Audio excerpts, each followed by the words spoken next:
E a gente retoma ao live agora, 10 horas e 12 minutos, falando sobre a cara da equipe econômica do governo Lula, que está cada vez tomando mais forma, com base nos nomes especulados e também daqueles que já foram anunciados pelo futuro ministro Fernando Haddad. Para comentar esse cenário, a gente vai conversar agora com o economista e pesquisador do Instituto Brasileiro de Economia da Fundação Getúlio Vargas, o Samuel Pessoa. Oi, Samuel, um bom dia para você. Bom dia.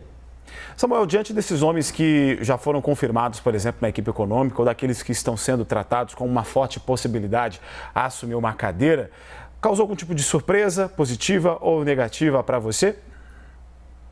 Não, acho que o que veio era o que estava sendo veiculado pela imprensa, né? Eu acho que não é muito a equipe econômica que vai dar o tom. Pelo menos nesse início no governo de transição e até agora, o tom foi dado pelo presidente Lula. Eu acho que a política econômica, está muito claro que será a política econômica do presidente Lula. Então, é necessário a gente saber direito do presidente Lula como ele pensa, qual é a visão dele de como equilibrar as contas públicas, né? Porque a gente tem um buraco fiscal e a primeira decisão dele, apoiando a PEC da transição, é aumentar em muito esse buraco fiscal. E aí, se temos muitos buracos fiscais, a gente vai ter que ou aumentar impostos ou vamos ter que fazer reformas para cortar outras linhas do orçamento. E o presidente não deu a entender como que ele quer fazer. A gente tem muito medo, porque se nós olharmos o exemplo da presidente Dilma, quando a gente fala de gastar mais, o Congresso é sempre sócio do Executivo, o Congresso sempre aprova aumento de gasto. Mas aí quando a gente chega numa crise fiscal e o Executivo pede para o Congresso mais impostos, o Congresso nega.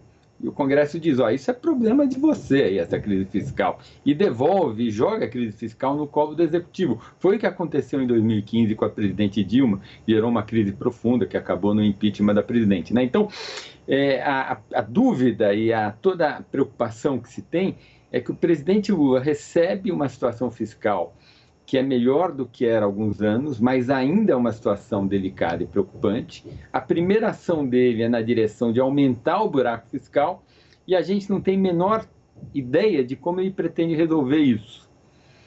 Tá? Então, essa é a dúvida. E para essa dúvida, os nomes não me parecem que são muito relevantes, porque a decisão é do presidente. A gente precisa saber como que o presidente pretende tapar o buraco fiscal, que ele mesmo está contribuindo para aumentar um pouquinho a mais.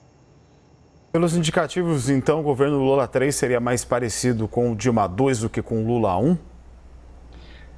A gente não sabe. A gente não sabe. Agora, o que eu posso dizer para você é o seguinte, é que se a PEC for aprovada, né, a PEC da transição for aprovada, com que estava circulando aí uns 170, 180 bilhões de reais por ano em gastos permanentes, que é tudo gasto permanente, o ano que vem vai ter que ter de novo, assim sucessivamente, o buraco fiscal que nós vamos ter em 23 é parecido com o buraco fiscal, é um pouco menor, mas é parecido com o buraco fiscal que havia em 2015. Isso dá para falar.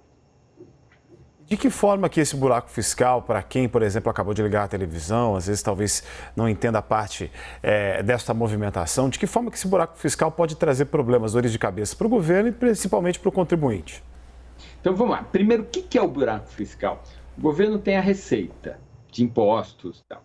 Aí tem os gastos, que a gente chama gastos primários. Gastos com salários, com benefícios sociais, com consumo, gastos para manter a máquina funcionando, para ter equipamento para o pessoal do IBAMA ir lá proteger as nossas florestas e assim sucessivamente. Então tem receita menos esses gastos. Ora, como ele tem uma dívida, e a dívida está grande, a diferença entre a receita e o gasto tem que ser positiva e suficientemente grande para impedir que a dívida pública continue a crescer. Tá? As pessoas hoje acham que o excesso de receita sobre os gastos primários para manter a dívida em ordem é alguma coisa da ordem de 200 bilhões de reais. E o problema é que hoje, quando a gente olha as contas públicas, o excesso de receita sobre a despesa em condições normais de operação da economia é alguma coisa em torno de zero. Então, a gente começa com 200 bilhões de buraco fiscal. Aí a PEC da transição vai colocar mais 200, então vai para uns 400. Tá? Esse é o buraco que eu estou falando, alguma coisa da ordem de 400, vamos ver como que essa história vai terminar. Aí, o que acontece? Você tem esse buraco fiscal, a dívida pública começa a subir. E agora eu vou responder a pergunta que você me fez. Dívida pública começa a subir, as pessoas ficam com medo de que o governo não vai conseguir pagar aquela dívida sem necessitar do imposto inflacionário, que ele não vai ter receita para pagar a dívida, aí a gente vai ter que ter inflação.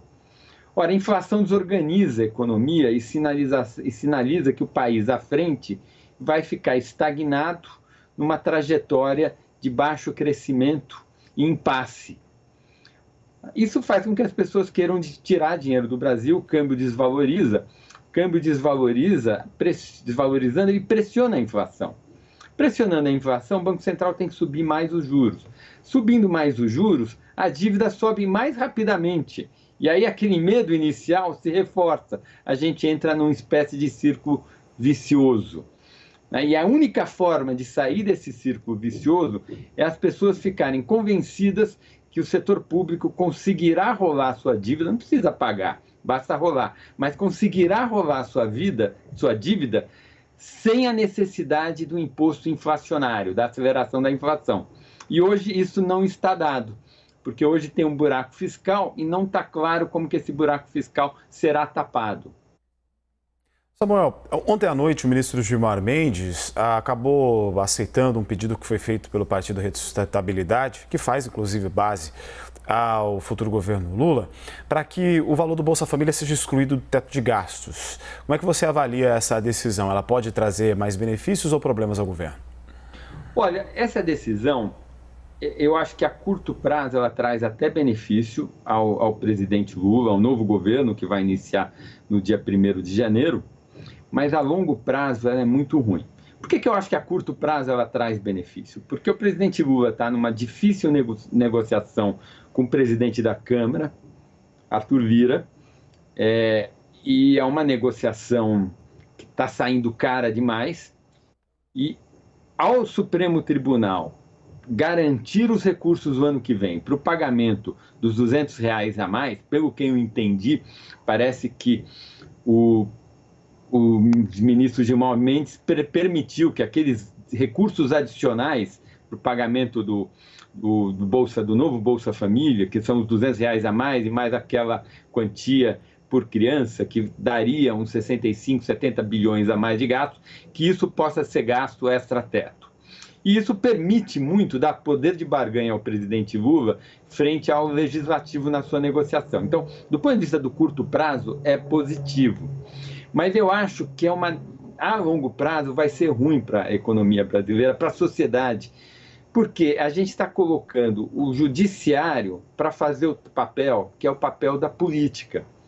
É a política que tem que decidir onde coloca os recursos públicos e como arrecada. A receita e despesa é uma decisão que tem que vir do processo político. Ora, como a gente tem uma rubrica importante do gasto que está associado a um programa social muito meritório de combate à fome, o judiciário resolveu intervir e arbitrar essa decisão. Ora, se a gente continuar com esta prática, a gente vai fechar o Congresso e o judiciário que vai fazer o orçamento. Então, a longo prazo, essa decisão me parece uma negação da política, eu acho ruim. Nós conversamos com Samuel Pessoa, que é pesquisador do Instituto Brasileiro de Economia da Fundação Getúlio Vargas. Samuel, muito obrigado pela sua entrevista. Até a próxima, eu que agradeço a oportunidade.